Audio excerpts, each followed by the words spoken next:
Potential violation on this frame.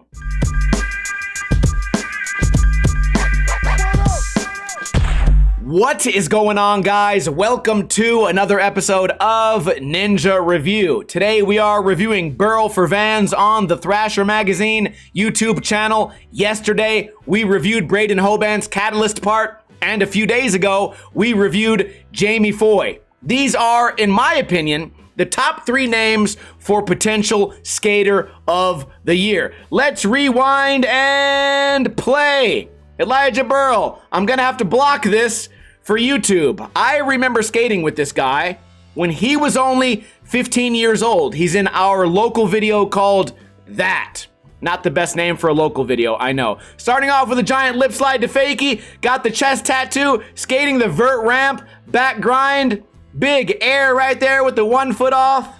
That was it. Giant jump onto the wall. That's one thing I remember. Even when he was a younger kid, he was able to jump higher than maybe anyone I've ever seen. Skids for the kids!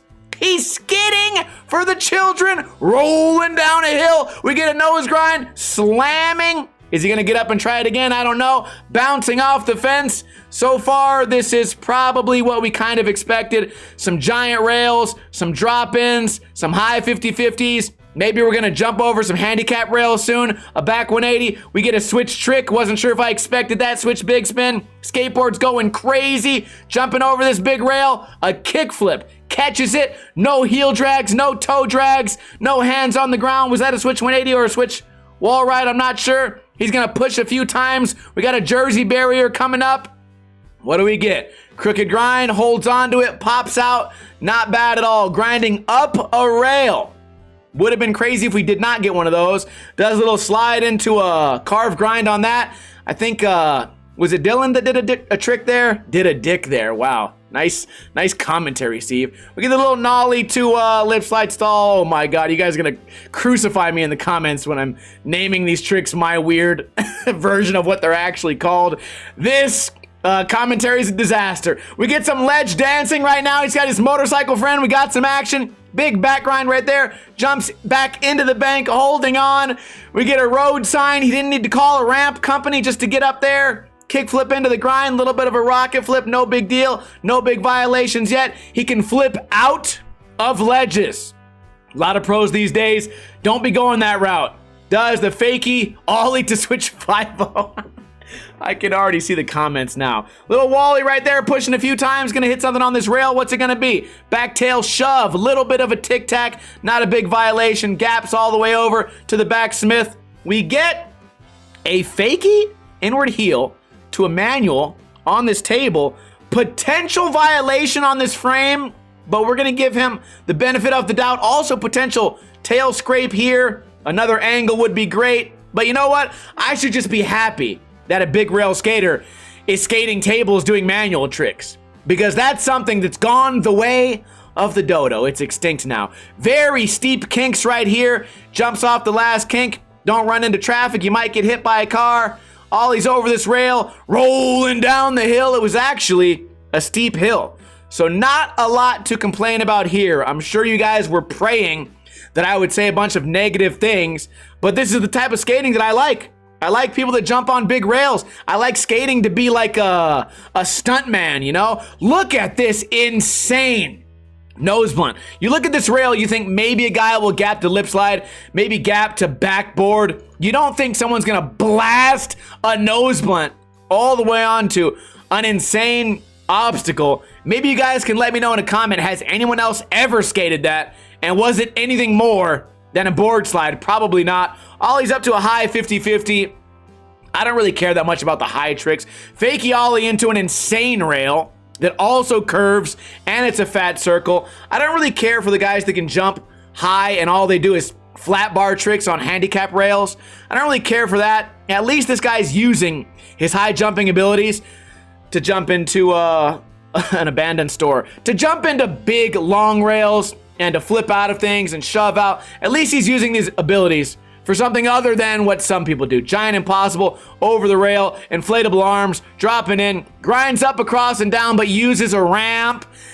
I guess it's okay because he didn't have people build a concrete step up for him, but also it kind of kills the aesthetic for me. This guy might have the ability to ollie into that too. We get a 180 to switch crook right there. You guys are gonna be hating me in the comments today. Could have rolled down switch, probably would have been more insane, but also he is going very fast. Who was the guy that kickflip front boarded that and potentially violated?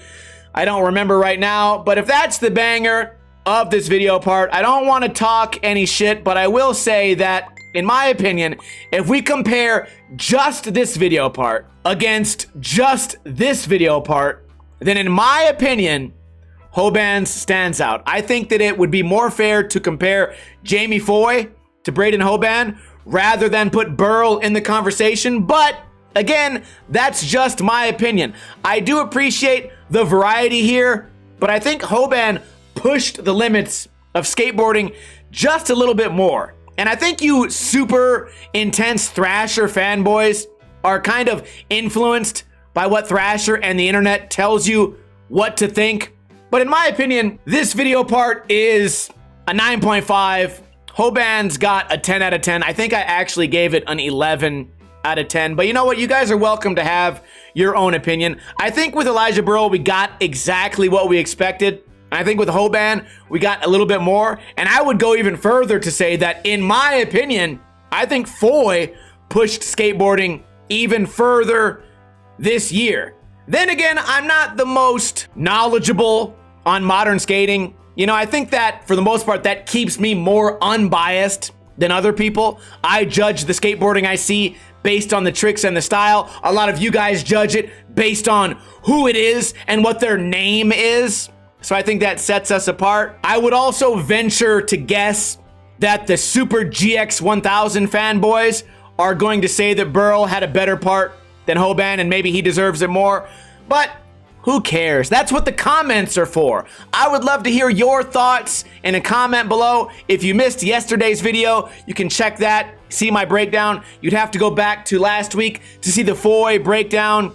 But those are my thoughts. That's it. That's what I got to say. A link to this video will be in the description below. We are uploading 7 videos this week, and we brought back the series, like full time, the Ninja Review numbered series, where I review videos submitted to me by you guys. We're not just reviewing the pros, we're also reviewing the average everyday skaters. Hopefully we'll get around to that this week. And if you would like to submit your video to me, go back and watch one of the numbered episodes. I explain the submission process in every one of those episodes. For example, Ninja Review episode number 350. Find one of those, and I'm looking forward to reviewing footage of you guys. Another video is coming tomorrow. Don't go anywhere. I'll see you guys then. Kuna Matata. In the arms